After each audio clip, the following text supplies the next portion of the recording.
I believe you made a distinction between the officers on the streets versus the ones in the corrections Yes. facility, and that this memorandum only kicks in after someone Correct. isn't. So, do you give any training to the officers working on the streets in not asking any immigration-related questions in the course of their police work? I was just in Annapolis testifying on this as well, and you know, I know your involvement in this. You were stopped the Bel Air thing. I was, Right. and I was asked a completely irrelevant, unconstitutional immigration-related question. Well, and I don't know. You know, and the officer knows what was said there. That's why I'm all for body cameras, because it's going to show us, as the in-car cameras have showed us, a more complete overview of the whole situation. I'm not questioning your integrity at all. I'm just saying, what was in the officer's heart when he came out and said, what was the exact words to you? Are you here illegally? Oh, well, that's pretty clear. That's what he said. I was on my own street.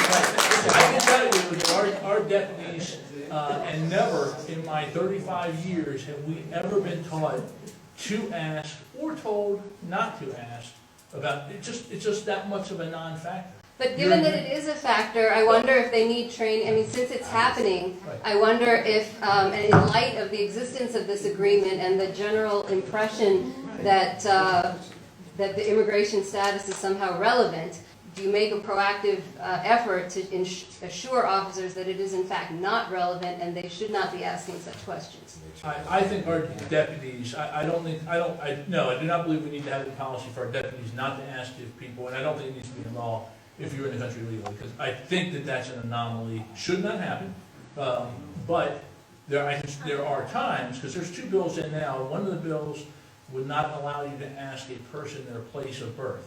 Well, that's something that's necessary to, again, you know, you could be wanted for murder in Baltimore or in Detroit or in California somewhere. We need to know who people are, and that's a personal identifier information that goes on every FBI fingerprint card for at least the last 40 years. So, you know, I think deal with the incidents when something happens and it's found to be wrong on police action, which we do. I told you, I mean, I have no tolerance for integrity violations. And if that's the way that officer addressed you, then that should have at least been a training issue at his agency. Not my agency, so I don't know how it was dealt with. But the police officer, I know, I've heard of stories, and I thought it might be the case with yours, where someone detects an accent. Like if you call my headquarters building, you get Miss Bonnie, who has the deepest southern drawl, and people say, "Where are you from?" Because she's from Tennessee. And no one calls and asks that question with malice. They call because of her accent. It's not meant maliciously, and police officers are human beings. So if they hear something and they ask a question, not meaning anything, that's not that example. That's not that example. That question is very different. Yeah. So, but what does her being from Tennessee have to do with her committing a crime in Maryland? And that's kind of what I got. So maybe I misunderstood what you were saying when you Yeah, had maybe to I ask did somebody get that wrong. where I they're don't from. know. Did you? I don't. You said that you had to ask. There's a bill, and I misunderstood this. Maybe there was a bill that you had to ask somebody where they were. Or You can't. You could not ask where anyone is their place of birth. Okay. And their place of birth is a personal identifier, as much as their height and weight and eye color, in the systems that we have.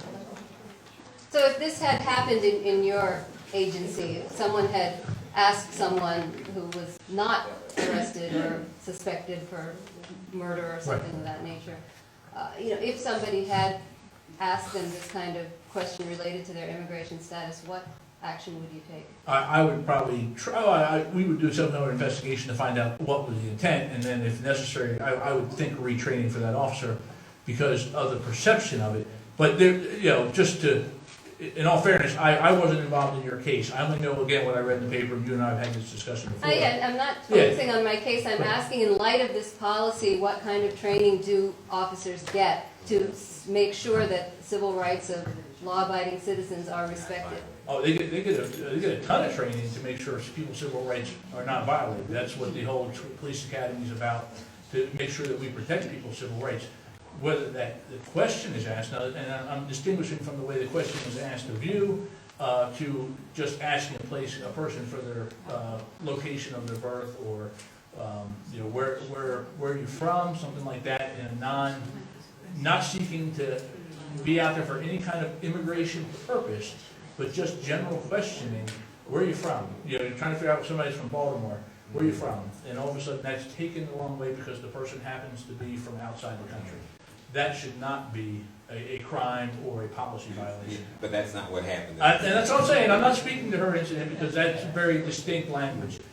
Truth be told, I think that the happens concern to is Americans everywhere. what will be put in place to make sure these kinds of incidents don't happen again. That incident should have been dealt with, and I can tell you, 35 years of doing this, it's the only one I'm familiar with. 5 years as sheriff, and it's the only one I'm familiar with here locally in our area, out of the thousands and thousands and thousands of citizen contacts. So we're gonna go over here next.